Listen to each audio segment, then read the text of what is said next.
그때 세리들과 죄인들이 모두 예수님의 말씀을 들으려고 가까이 모여들고 있었다. 그러자 바리사이들과 율법학자들이 저 사람은 죄인들을 받아들이고 또 그들과 함께 음식을 먹는군 하고 투덜거렸다. 예수님께서 그들에게 이 비유를 말씀하셨다. 어떤 사람에게 아들이 둘 있었다. 그런데 작은 아들이 아버지, 재산 가운데서 저에게 돌아올 몫을 주십시오 하고 아버지에게 말하였다. 그래서 아버지는 아들들에게 가산을 나누어 주었다. 며칠 뒤에 작은 아들은 자기 것을 모두 챙겨서 먼 고장으로 떠났다. 그러고는 그곳에서 방종한 생활을 하며 자기 재산을 허비하였다. 모든 것을 탕진하였을 즈음 그 고장에 심한 기근이 들어 그가 공궁에 허덕이기 시작하였다. 그래서 그 고장 주민을 찾아가서 매달렸다. 그 주민은 그를 자기 소유의 들로 보내어 돼지를 치게 하였다. 그는 돼지들이 먹는 열매 꼬투리로라도 배를 채우기를 간절히 바랐지만 아무도 주지 않았다. 그제야 제정신이 든 그는 이렇게 말하였다. 내 아버지의 그 많은 품팔이꾼들은 먹을 것이 남아 도는데 나는 여기에서 굶어 죽는구나. 일어나 아버지께 가서 이렇게 말씀드려야지. 아버지, 제가 하늘과 아버지께 죄를 지었습니다. 저는 아버지의 아들이라고 불릴 자격이 없습니다. 저를 아버지의 품팔이꾼 가운데 하나로 삼아 주십시오. 그리하여 그는 일어나 아버지에게로 갔다. 그가 아직도 멀리 떨어져 있을 때 아버지가 그를 보고 가엾은 마음이 들었다. 그리고 달려가 아들의 목을 껴안고 입을 맞추었다. 아들이 아버지에게 말하였다. 아버지, 제가 하늘과 아버지께 죄를 지었습니다. 저는 아버지의 아들이라고 불릴 자격이 없습니다. 그러나 아버지는 종들에게 일렀다. 어서 가장 좋은 옷을 가져다 입히고 손에 반지를 끼우고 발에 신발을 신겨 주어라. 그리고 살진 송아지를 끌어다가 잡아라. 먹고 즐기자. 나의 이 아들은 죽었다가 다시 살아났고 내가 잃었다가 도로 찾았다. 그리하여 그들은 즐거운 잔치를 벌이기 시작하였다.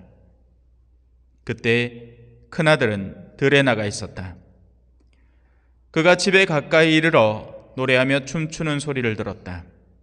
그래서 하인 하나를 불러 무슨 일이냐고 묻자 하인이 그에게 말하였다. 아우님이 오셨습니다.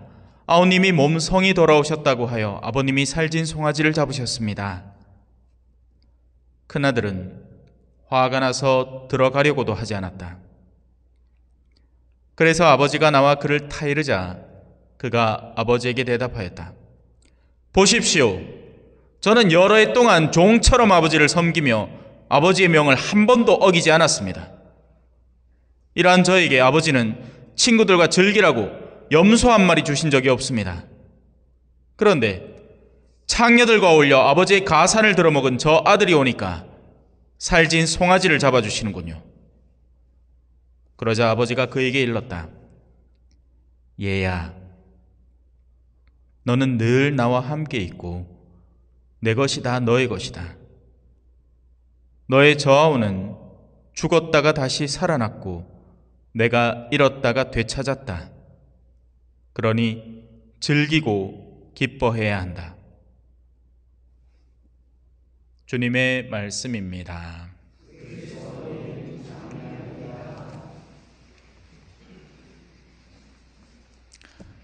찬미 예수님, 이쁘지요? 분홍분홍하지요?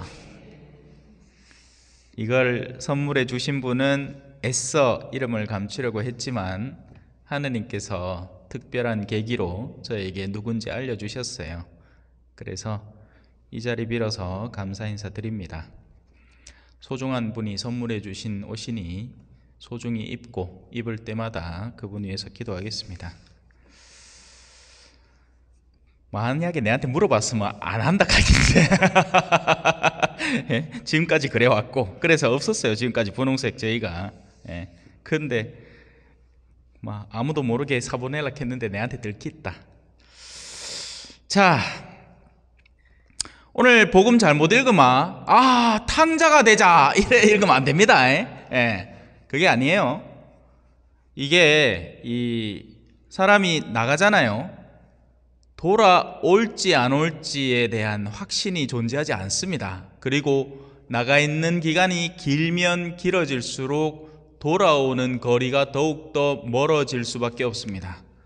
그래서 어찌 보면 이 돌아온 탕자에 대한 이야기는 아버지의 마음이 담긴 이야기지만 굉장히 이루어지기가 쉽지 않은 일을 다루고 있기도 합니다. 원래 모든 영화들이 그렇잖아요, 그죠? 뭐 주인공이 나와가지고 막 어디가 고생시게 하고는 결국에는 일이 다 해결돼. 근데 우리 인생이 그렇습니까? 아니죠. 지금 저 산불 피해자들 마음이 어떻겠어요?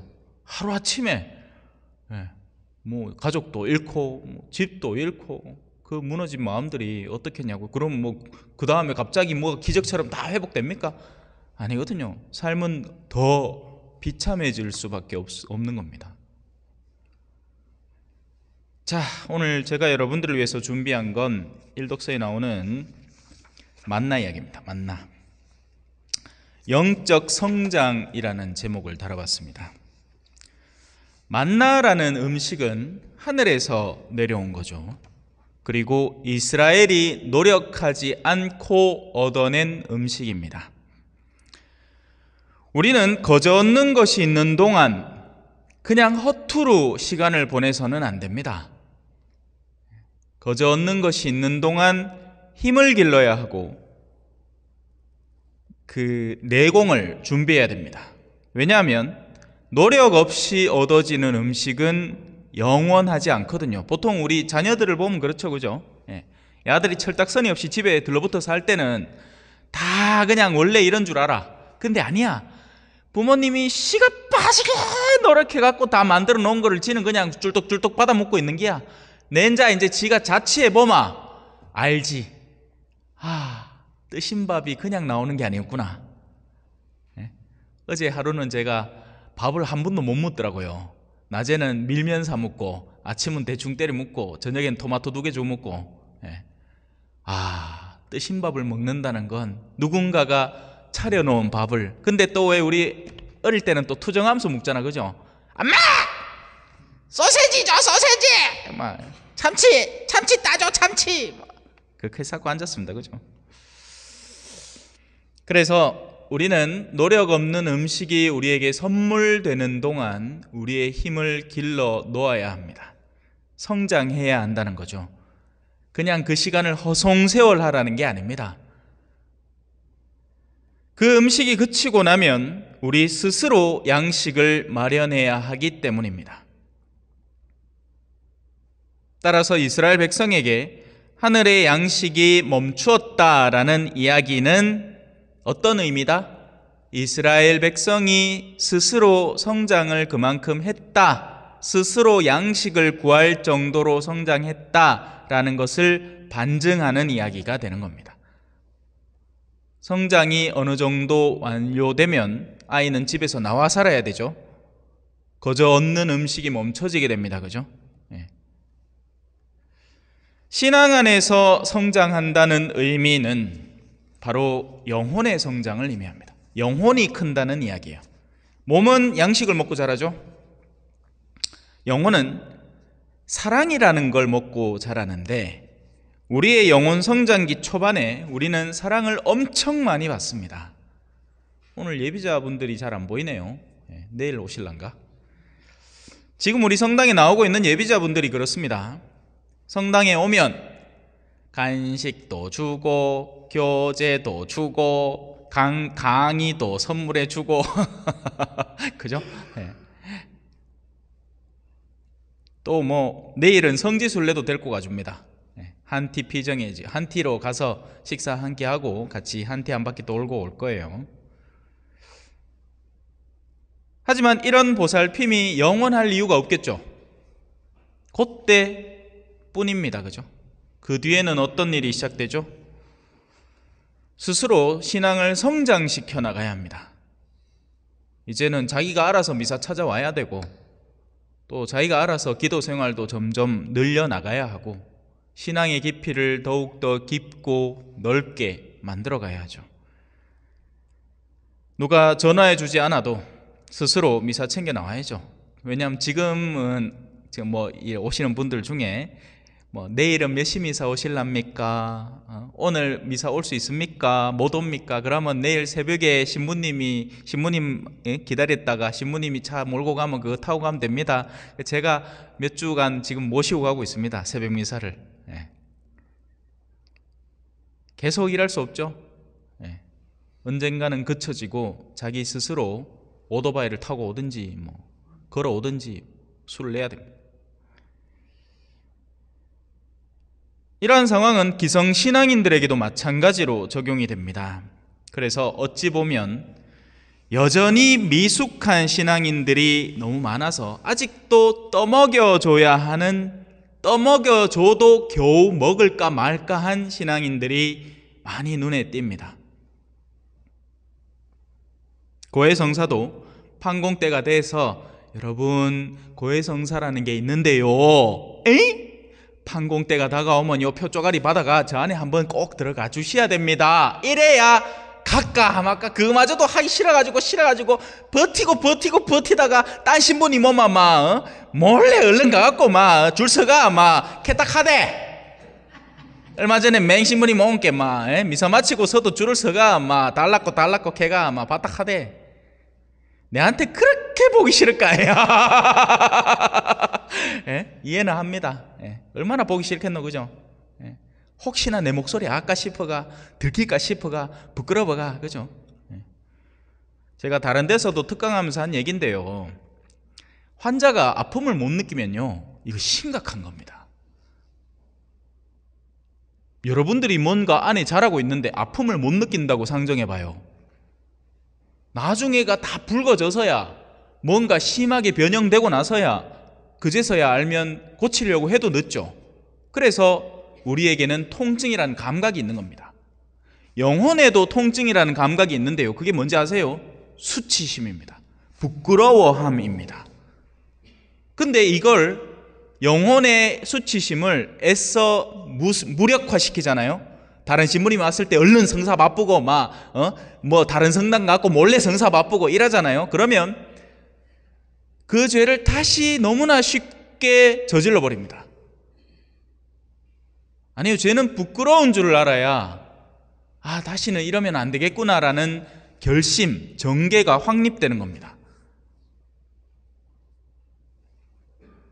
참, 원래는 저 앞에 있는 막도 띄어야 됩니다.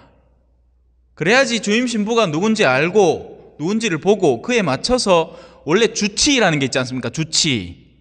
이 사람의 환자의 상태를 보고 어느 정도 주일미사는 어느 정도 나오고 평일미사 어느 정도 나오고 사람이 어떤 사람인지 대충 공동체 안에서 어떤 정도인지를 알아야 그 사람이 지금 고백하고 있는 게 어느 정도 심각한 건지 그에 따른 걸 주죠. 근데 갖다 발라놓고 저는 굳이 발라져 있는 걸 굳이 떼는 사람도 아니고 그러니까 그냥 놔두고 줍니다만, 여러분 절대 여러분한테 좋은 거 아닙니다. 원래는 주임신 다 알아야 돼요. 누가 들어오는지 어떻게 들어오는지. 참 얼마나 편하고 그냥 부담 없는 신앙을 누리려고 작정을 하고 달려드는지. 얼마 전에 맹신부님 하고 시기도 있죠. 그 신부님 막무락한다 아이가. 저도 여러분한테 뭐라 할 거 하나 있습니다. 차량 봉사자라고 하는데 꼴랑 한 명 신청했다 합니다. 한 명. 따야 짜다 짜. 진짜 부끄러운 줄 알아야 돼. 진짜 자기는 안 늙을 줄 알죠. 나는 누군가에게 그런 도움을 요청할 때가 안 올 것 같죠. 분명히 옵니다. 근데 그때 어떨까요? 아무도 안 도와줄 겁니다.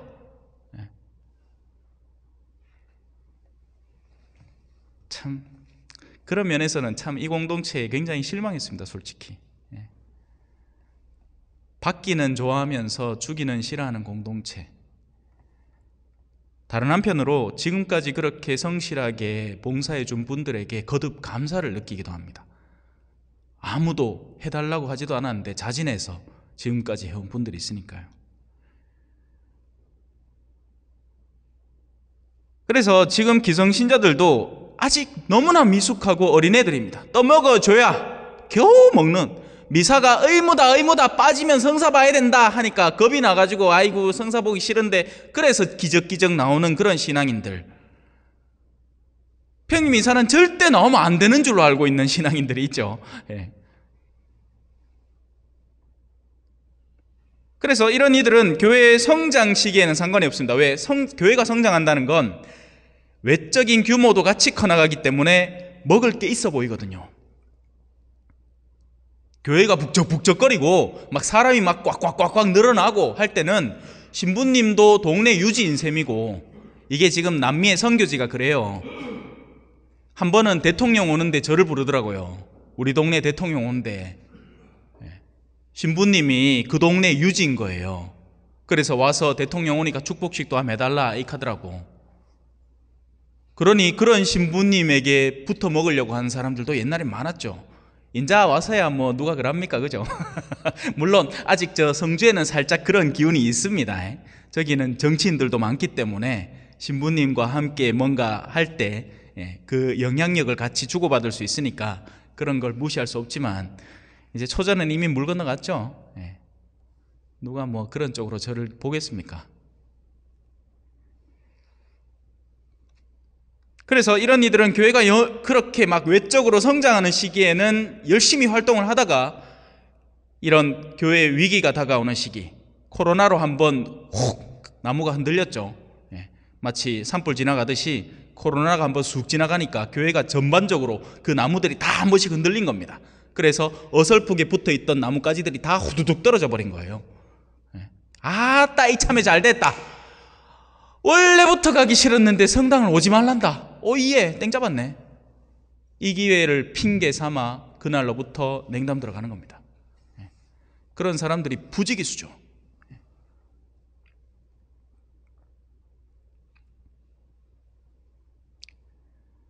우리에게 은총이 허락되고 내려오는 동안, 우리에게 만나가 내리는 동안 우리 스스로 힘을 기르고 먹을 것을 찾을 줄 아는 신앙인으로 성장해야 됩니다. 그런데 영혼의 먹을 것을 어떻게 찾느냐? 제가 영혼의 먹을 것 뭐라고 했습니까? 사랑이라고 했죠. 그러면 그 사랑을 누가 줄 것인가를 찾을 것이냐가 아니라 나는 누구를 사랑할 것인가로 나가야 됩니다. 그게 영혼의 먹을 걸 찾는 사람으로 성장해 나가는 비결이에요. 누가 나한테 사랑을 주겠나가 아니라 누구에게 사랑을 주면 좋을까를 찾아 나가는 겁니다.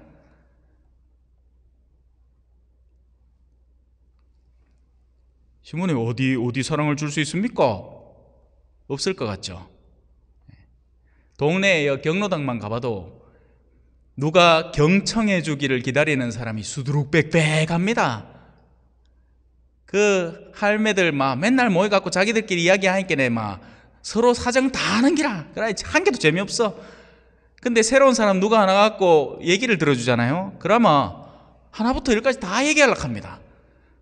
병자성사 댕겨보잖아요. 그러면 막 앉혀놓고 오야든동 10분이라도 더 있으려고, 신부님 간만에 오셨으니까 내 얘기 좀 들어보시라고. 그런 분들이 수두룩 빽빽합니다. 농갈라 하자, 농갈라. 같이 돌아다니시다. 내 뭐 어디 딴 사람 찾아가라 하나. 여러분들 가족들 중에 제일 소외되어 있는 사람, 그런 분들 찾아가면 가서 시간만 빌려줘도, 내 귀만 들으려는, 경청하려는 마음만 빌려줘도 아마 여러분들은 사랑을 충분히 받을 겁니다. 왜? 그런 사람들은 목마른 사람이잖아요. 지금 뭐 배고프고 목마른 사람, 이제 안동에 산불 났으니까 이제 저런 재해민들은 우리가 힘을 모아가지고 이제 열심히 도와야겠지만, 현대 세계에 배고픈 사람이 누가 있습니까? 지금의 배고픔은 애정결핍들입니다. 근데 서로 다 받으려고만 하니 문제가 심각한 거예요. 주는 사람이 없는 거예요. 이 물이라는 건 그렇지 않습니까? 물이 빠져야 새로운 물이 채워집니다. 그죠? 우리 영혼의 은총의 자리라는 것도 마찬가지예요. 우리가 누군가에게 사랑을 쏟아주면 하느님이 우리에게 사랑을 불어넣어 주십니다. 원래 그렇게 디자인되어 있어요. 그래서 여러분들을 기다리는 이들에게 다가가서 여러분들이 줄 수 있는 것을 선물해 주면 됩니다. 그게 누구든. 모쪼록 성장하는 신앙인이 되기를 바라고요. 우리 징징대는 어린이가 되지 않기를 바라겠습니다. 이런 것도 안 해주고 저런 것도 안 해주고 우리 신부님은 이런 것도 안 해주고 저런 것도 안 해주고 하지 말고 예? 국가가 나를 위해 무엇을 해줄 수 있는가를 찾지 말고 나는 국가를 위해 무엇을 할 수 있는가를 찾아라. 뭐 옛날에 이런 말 있잖아요. 같은 내용입니다. 교회가 나를 위해 뭘 해줄 수 있는가를 찾지 말고 내가 교회를 위해 무엇을 할 수 있는가. 차량 봉사할 수 있습니다. 예? 예? 운전면허 때 잡을 수 아는 사람은 운전대 잡을 줄 아는 사람이 누구나 우리 어르신들 모셔왔다가 모셔가는 봉사할 수 있습니다. 잠시 묵상하시겠습니다.